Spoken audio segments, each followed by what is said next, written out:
With the glitter of my wedding still clinging to headlines, the world buzzed with the audacity of it all. But back in Denver, my parents were drowning in a sea of public shame and private regret. The power dynamic had irrevocably shifted. The strings they once pulled were now firmly in my grasp. Could I bring myself to forgive them, to offer an olive branch after their self-inflicted humiliation? Or was this spectacular triumph my final, unbreakable seal on a new life, one where I finally came first?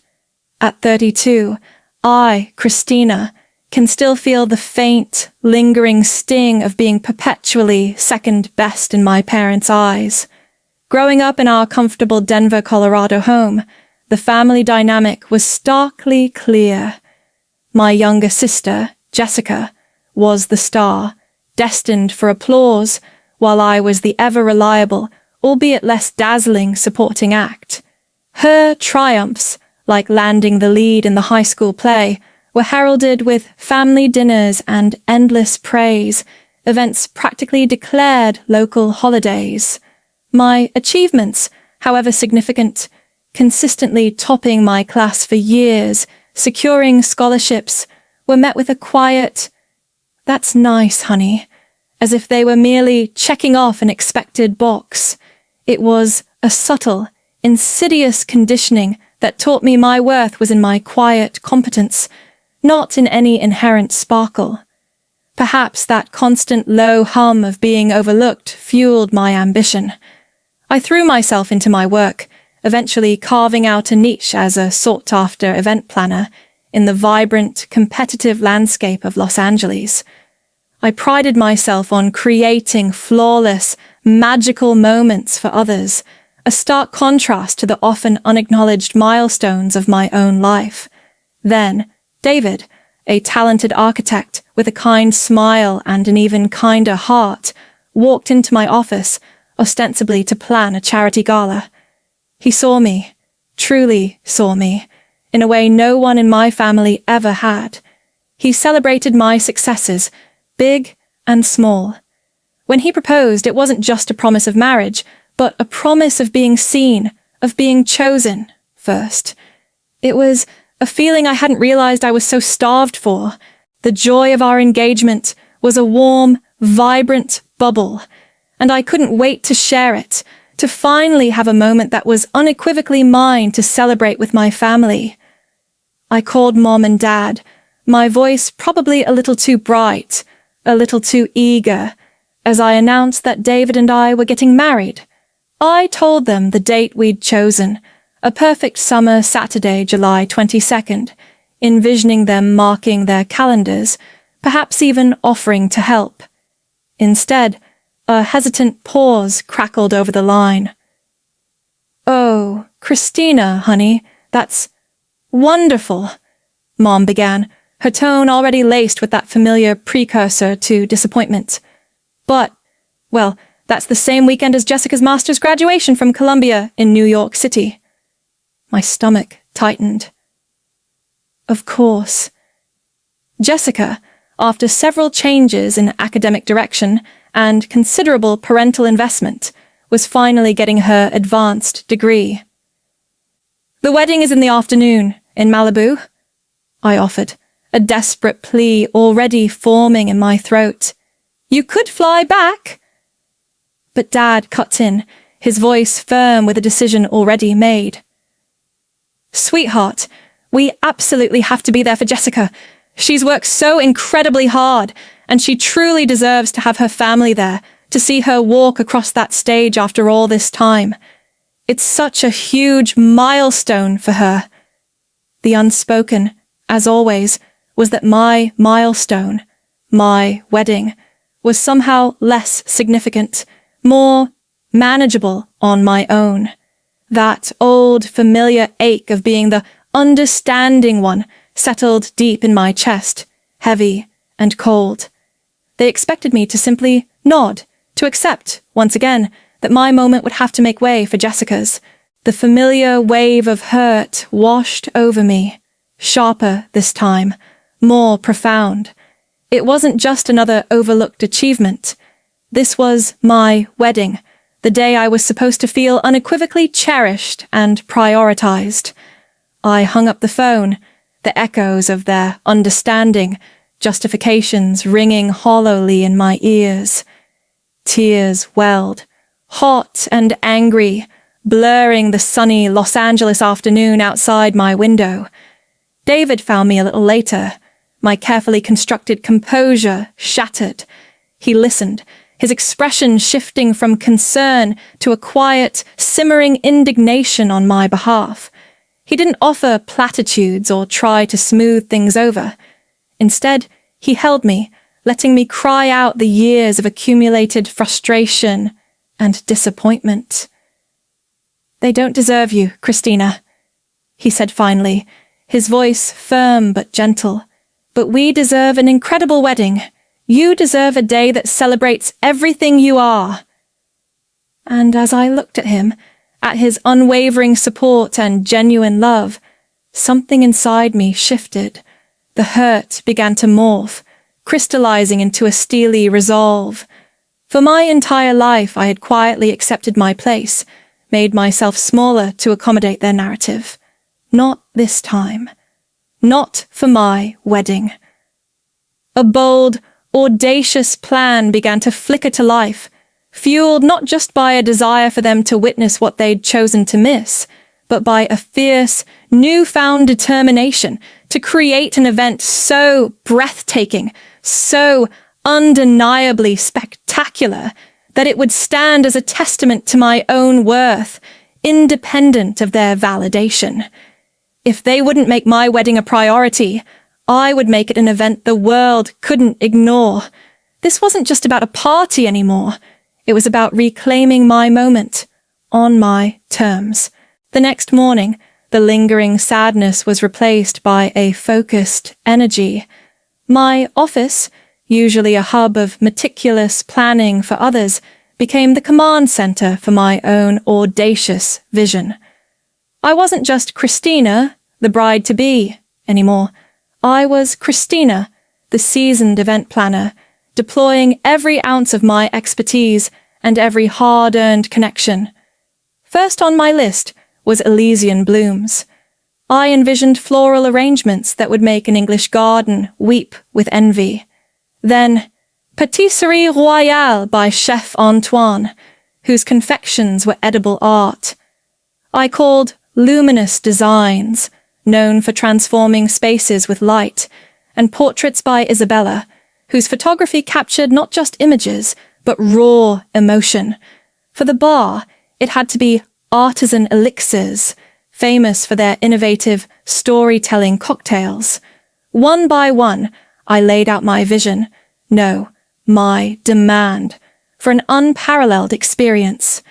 To each of them, I shared a carefully edited version of my parents' decision, enough to convey the sting of their absence and the magnitude of what I intended to create. The response was immediate and overwhelming. These weren't just vendors. Many were friends, colleagues who understood the industry's heartbreaks and triumphs. They didn't just agree, they embraced the challenge, promising to outdo themselves, to contribute to something truly legendary. "Consider it done, Christina. We'll make them wish they'd chartered a private jet," Chef Antoine had declared with a flourish. The budget, I told them, was not a primary concern. David and I had saved diligently, and this, I realized with a surge of conviction, was precisely what we were saving for. The initial estimate hovered north of $500,000, a figure that once might have seemed extravagant, now felt like a necessary investment in crafting not just a wedding, but a statement. This was for us. The following weeks were a whirlwind of inspired creation. The chosen venue, a magnificent beachfront estate in Malibu, began its transformation under the guidance of luminous designs and Elysian blooms. I envisioned an ethereal pathway leading guests to the oceanfront ceremony, lined not with simple flowers, but with thousands of softly glowing candles, their light reflecting off strategically placed crystals, while a live symphony orchestra would set a tone of unparalleled elegance. The invitations themselves became works of art, designed by a renowned calligrapher, intricately embossed on the finest velvet paper, and sent via registered mail to my parents. A tangible, undeniable piece of evidence of the event they were choosing to forego, requiring their actual signature. As responses flooded in from our friends and David's warm, extensive family, so too did an unexpected wave of support from the industry. News of Christina's wedding had rippled through the elite circles of event planning and high society. Internationally acclaimed fashion photographers, colleagues of Isabella, offered to second shoot purely for the experience. A Grammy-winning recording artist, a past client, even discreetly inquired about performing a song during the reception. Each offer added another layer to the burgeoning spectacle. During my mother's occasional, increasingly hesitant calls, always ostensibly to check in, but invariably circling back to Jessica's graduation, I would casually drop details. "Oh, the custom-built dance floor is being installed over the reflecting pool next week." Or, "We just confirmed the vintage champagne from that little vineyard in France." I could almost hear her unspoken anxiety growing with each opulent update. Then, the media caught wind. Premier lifestyle magazines and influential blogs started buzzing, with headlines like, "Event Guru designs her own fairy tale. Inside Los Angeles' most anticipated wedding." This was no longer just my personal statement. It was becoming a public spectacle. The morning of July 22nd dawned with that perfect, crystalline California light. In the bridal suite overlooking the Pacific, surrounded by my closest friends and David's wonderfully supportive family, my phone buzzed with a final, perfunctory text from my mother in New York. "Thinking of you today, honey. Jessica's ceremony is about to start. Wish we could be in 2 places at once." I glanced at it, a familiar pang quickly overshadowed by the excitement humming in the room, and then resolutely turned my phone off. This day was mine. As I stepped into my haute couture gown, a masterpiece from a revered Parisian designer that shimmered with nearly 10,000 hand-sewn Swarovski crystals, valued at close to $100,000, I felt not like a bride, but like a queen ascending her throne. When David's father, a man whose kindness had enveloped me from our first meeting, offered his arm to escort me down the aisle, my breath caught. The pathway to the oceanfront altar was even more magical than I had dared to imagine, a veritable river of candlelight and blooms. But it was the sight of the front row, those seats designated for my parents and Jessica, that truly solidified the moment. Each beautifully upholstered chair stood starkly empty, save for a single exquisite bouquet of pure white lily of the valley, a silent, elegant testament to their absence, their choice. It wasn't a void of sadness, but a space that amplified the love and support surrounding me from everyone else.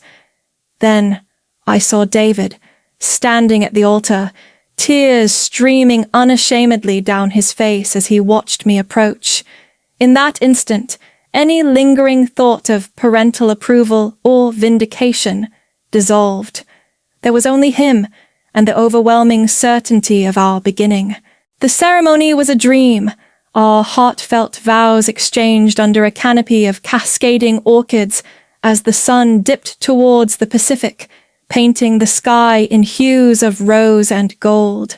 But it was the reception that truly escalated into the realm of legendary.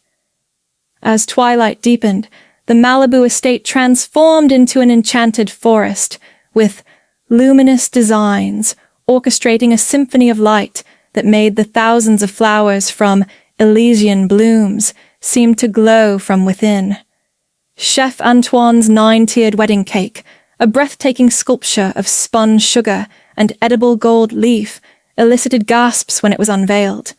The Artisan Elixirs team crafted cocktails that changed color and texture, each a miniature performance.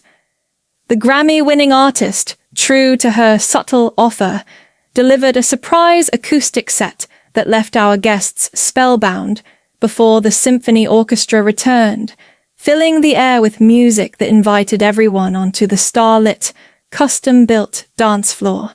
Every moment, every flawlessly executed detail was captured by Isabella's team and a dedicated crew from a major entertainment network, their cameras discreetly chronicling the opulence. The live social media feed, managed by a top-tier digital agency, was an explosion of stunning visuals, each post more captivating than the last. I knew, with a certainty that was almost clinical, that my mother, despite being at Jessica's graduation dinner in New York, would be surreptitiously checking her phone.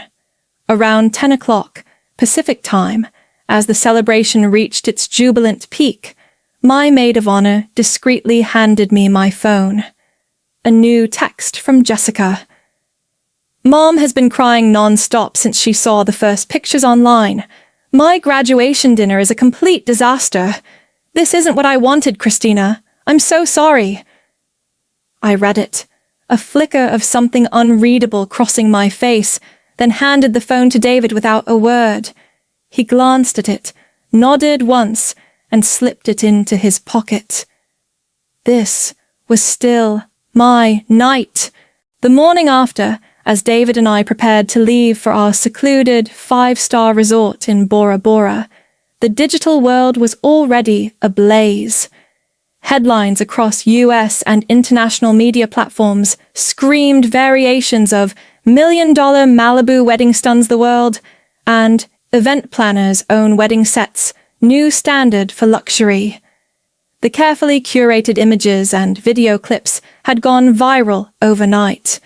Prominently featured in almost every article were the striking photographs of the empty front row seats, each adorned with its solitary bouquet of lilies. The accompanying captions, penned by society columnists and entertainment reporters, were less than subtle, narrating the poignant tale of parents who chose a master's graduation on the East Coast over what was being universally hailed as the most breathtaking wedding the West Coast had seen in years. The backlash against my parents was swift and brutal. Their carefully constructed image within their Denver community, the illusion of the perfect, supportive family, shattered under the glare of public scrutiny and private censure from their own social circle. Friends and acquaintances, emboldened by the widespread coverage, began calling them, their shocked disbelief palpable. "How could you possibly miss that?" became the recurring, incredulous question.